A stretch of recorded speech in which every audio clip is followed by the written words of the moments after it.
Hi friends, welcome to my channel. ఇక అమర్ ముందు రణ్వీర్ మోకాళ్ళపై నిలబడి రెండు చేతులెత్తి దండం పెడుతూ నేను చేసిన తప్పుకి నన్ను క్షమించండి సార్ అని వేడుకుంటూ ఉండగా ఇక అమర్ రణ్వీర్ చేతులని పట్టుకొని పైకి లేపుతాడు. ఇక రణ్వీర్ అమర్ని ఇలా అడుగుతూ ఉంటారు, మీరు ఏదో విషయంలో క్లారిటీ తెచ్చుకోవడానికి నన్ను వెతుక్కుంటూ వచ్చారని ఆ ఎస్ఐ చెప్పారు అని అంటుండగా, అవును సార్, మా ఇంట్లో ఒక మనోహరి ఉంది, మీరు వెతికే మీ భార్య మా ఇంట్లో ఉన్న మనోహరి ఒక్కరేమో అని క్లారిటీ తెచ్చుకోవడానికి మీ దగ్గరికి వచ్చాం అని అమర్ రణ్వీర్తో చెప్తుండగా, ఒక్కసారి పిలిపించండి సార్, చూసి కన్ఫర్మ్ చేసి నేను కూడా కన్ఫర్మ్ చేసుకుంటాను అని రణ్వీర్ అంటుంటాడు. పక్క నుండి చెట్టు పక్క నుండి ఆరు ఇదంతా గమనిస్తూ టెన్షన్ పడుతూ ఉంటుంది.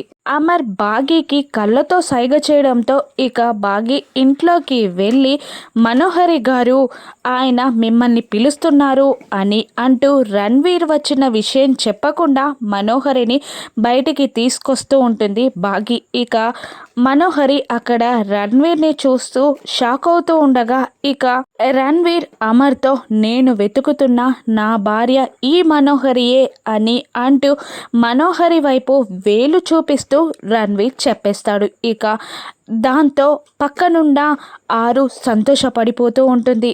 ఆ మాట వినగానే మను షాక్ అవుతూ ఉంటుంది. అమర్ బాగీ కూడా షాక్ అవుతూ ఉంటారు. ఇప్పుడు మనోహరిని అమర్ ఏం చేయనున్నాడు? మనోహరి ఏ విధంగా తప్పించుకోనుంది? నిజంగానే రణ్వీర్ అమర్కి నిజం చెప్పేశాడా? అసలు ఆరు ఆ ఘోరా నుండి ఎలా తప్పించుకుంది? ఘోరాని ఆరుయే అంతం చేసిందా? రాను నెట్సెస్లో చూద్దాం. Thank you for watching.